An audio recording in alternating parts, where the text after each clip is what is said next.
Good morning, students. I am MRK.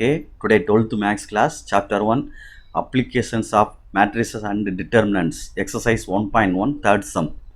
Only 5 marks மட்டும் தான் பார்த்துக்கிட்டு இருக்கோம். Okay, what is given F of alpha அப்படின்னு கொடுத்துட்டு என்ன கேட்டிருக்கு அப்படின்னா F of alpha whole inverse equal to F of minus alpha அப்படின்னு ப்ரூவ் பண்ண சொல்லியிருக்கு. ஓகே, கிவன் நான் எடுத்துகிட்டு வர்றேன். கிவன் கொடுத்ததை எடுத்துகிட்டு வந்தேன் அப்படின்னா எஃப் ஆஃப் ஆல்ஃபா அப்படின்னு எடுக்கிறேன்.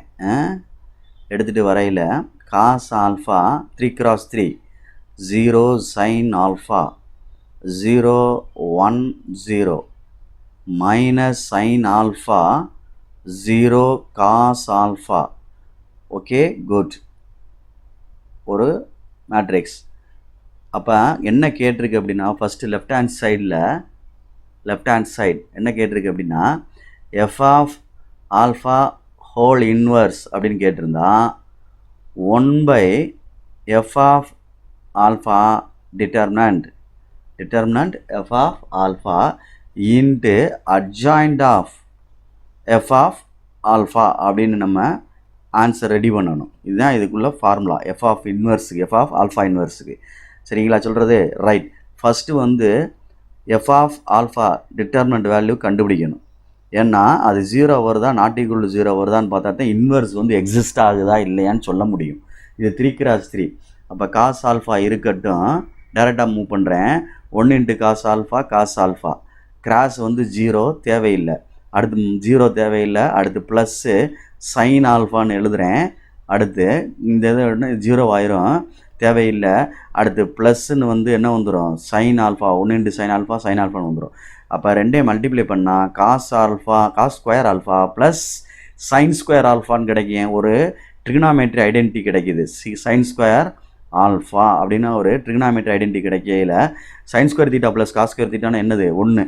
அப்போ இது வந்து நாட் ஈக்குவல் டு 0ன்னு சொல்கிறனால எஃப் ஆஃப் ஹோல் இன்வர்ஸ் வந்து எக்ஸிஸ்ட் ஆகும் அப்படின்றது எழுதிக்கலாம். இஸ் எக்ஸிஸ்ட், அதாவது காண இயலும் அப்படின்னு எழுதிக்கலாம். எக்ஸிஸ்ட் எஸ் வருங்க, எக்ஸிஸ்ட் அப்படின்னு எழுதிக்கலாம். ஓகே ஸ்டூடெண்ட்ஸ், நெக்ஸ்ட் பேஜில் அப்படியே வர்றேன் இல்லையா, இதுலேயே சரி க்ளோஸ் பண்ணுவோம். ரைட், சைடில் வேணால் கோடு போட்டுக்க, கொஞ்சம் கணக்கு பெருசாக லென்த்தாக தான் போகும். ரைட்டு, இப்போ நான் ஃபஸ்ட்டு எது கண்டுபிடிச்சிருக்கேன், எஃப் ஆஃப் இன்வர்ஸுக்கு மாடுலஸ் டிட்டர்மினன்ட் கண்டுபிடிச்சிருக்கேன். Next adjoint of F of alpha கண்டுபிடிக்கணும். Adjoint of F of alpha கண்டுபிடிக்கணும் அப்படின்னா எஃப் ஆஃப் ஆல்ஃபாவுக்கு கோஃபேக்டர் கண்டுபிடிச்சி அதை என்ன செய்யணும், டிரான்ஸ்போஸ் பண்ணணும் அப்படின்னு எழுதணும். அப்போ அதுக்கு நம்ம இப்படி எழுதி கோஃபேக்டர் கண்டுபிடிச்சி மேலே டிரான்ஸ்போஸ் பண்ணால் தான் நம்மளுக்கு அட்ஜாயிண்ட் வேல்யூ கிடைக்கும் அப்படின்னு அர்த்தம். சரிங்களா? அப்போ இதை வந்து நம்ம கிராஸ் சைடில் வந்து சில டீச்சர்ஸை பொறுத்து ஒவ்வொன்றும் மாறும். இது நான் வந்து எழுதையில் 1 0 இப்படி செய்வேன். இதை எடுத்து ஃபஸ்ட்டு எழுதுவேன், அடுத்து இதை எழுதுவேன் கீழே அப்படி எழுதுவேன். இந்த எழுதுகிறேன் பாரு, 1 0 0 காஸ் ஆல்ஃபா அப்படின்னு எழுதுவேன். அடுத்து 0 சைன் ஆல்ஃபான்னு எழுதிட்டு இங்கே என்ன வரும், 1 0ன்னு எழுதுவேன். அடுத்து இந்த ரவுண்ட் சர்க்கிள் பண்ணி நான் எழுதுவேன். இது 0 1 மைனஸ் சைன் ஆல்ஃபா 0. அடுத்து என்ன வரும், காஸ் ஆல்ஃபா 0 0 1 அப்படின்னு சொல்லிட்டு இதில் உள்ள ஆன்சர் தான் நான் இங்கே எடுத்து எழுதுவேன். 1 × காஸ் ஆல்ஃபா அதுக்கு மைனஸ் 0 தேவையில்லை. அடுத்து இது 2 என்ன ஆயிரும், 0 ஆயிரும். அடுத்து இது 2 0 ஆயிரும், மைனஸ் சைன் ஆல்ஃபான்னு கிடைக்கும். கவனித்து இது பண்ணிக்க. ரைட், அடுத்து இது 2 மல்டிப்ளை பண்ணால் கிராஸ் இது அப்போ என்ன ஆயிரும், 0 ஆயிரும். இது sine square cos square alpha அடுத்த டைரக்ஷன் போல் ஒரு மைனஸ் ஏறும். அப்போ என்ன ஆயிரும், அடுத்த டைரக்ஷன் அதாவது இப்படி மல்டிப்ளை பண்ணுறோம், அடுத்த டைரக்ஷன் போல் மைனஸ். அப்போ இது என்ன ஆயிரும்டா தம்பி, அப்போ 0 மைனஸு ப்ளஸ் ஆயிரும்ல, இதே மிட்டாமத்தியா. ரைட்டு, அப்போ இது ஐடென்டிஸ் வந்து 1 ஆயிரும். Cos square alpha plus sine square ஆல்ஃபானா என்ன ஆயிரும், 1ன்னு ஆயிரும். ரைட், அடுத்து என்ன ஆயிரும், 0ன்னு ஆயிரும். அடுத்து இது 2 மல்டிப்ளை பண்ணையில் மைனஸ் சைன் ஆல்ஃபான்னு கிடைக்கும். Okay students, good.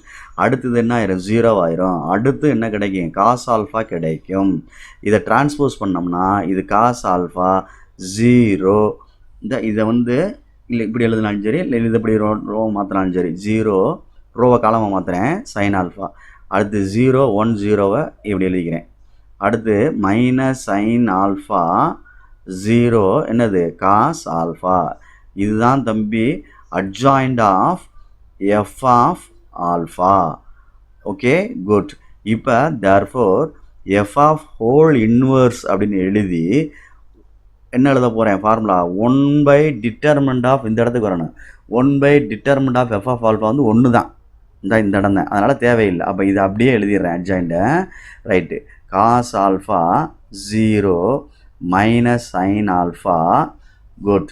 அடுத்து என்ன வந்துருச்சு 0 1 0. அடுத்து என்ன வந்துருச்சு sine alpha 0 cos alpha. Okay students good. அவ்வளோதான், இதுதான் 1 அப்படின்னு வச்சுக்குவோம். ரைட். அடுத்து ரைட் ஹேண்ட் சைடு வரையில் என்ன எழுதுகிறோம் அப்படின்னு பாரு. ரைட் ஹேண்ட் சைடு வரையில் எஃப் ஆஃப் மைனஸ் ஆல்ஃபா கண்டுபிடிக்க சொல்லியிருக்கு. ஆல்ஃபாவுக்கு பதிலாக மைனஸ் ஆல்ஃபா போட்டிருக்கு. அப்போ ஒரு சில விஷயங்கள் தெரிஞ்சிருக்கணும் உனக்கு. என்ன தெரிஞ்சிருக்கணும்னா சைன் மைனஸ் தீட்டா அப்படின்னா மைனஸ் சைன் தீட்டான்னு அர்த்தம். மைனஸ் சைன் தீட்டான்னு அர்த்தம். Same time cos minus theta அப்படின்னா வெறும் காஸ் தீட்டா. சைன் தீட்டான்றது ஆட் ஃபங்க்ஷன் சொல்லுவாங்க, காஸ் தீட்டான்றது ஈவன் ஃபங்க்ஷன் சொல்லுவாங்க. அப்போ நான் இந்த இடத்துல எழுதையில் கவனமாக எழுதுனது தான் எஃப் ஆஃப் ஆல்ஃபா. அப்போ அதுக்கு நான் மைனஸ் ஆல்ஃபா கொடுக்குறேன். எப்படி மைனஸ் ஆல்ஃபா, அடுத்து 0 சைன் மைனஸ் ஆல்ஃபான்னு கொடுக்குறேன். என்னான்னு பார்க்கணும் 0 1 0. அடுத்து என்ன கொடுக்குறோம் மைனஸ் ஆஃப் சைன் மைனஸ் ஆல்ஃபான்னு கொடுக்குறேன். ரைட்டு. அடுத்து 0 காஸ் ஆல்ஃபான்னு மைனஸ் ஆல்ஃபான்னு கொடுக்குறேன். Okay right.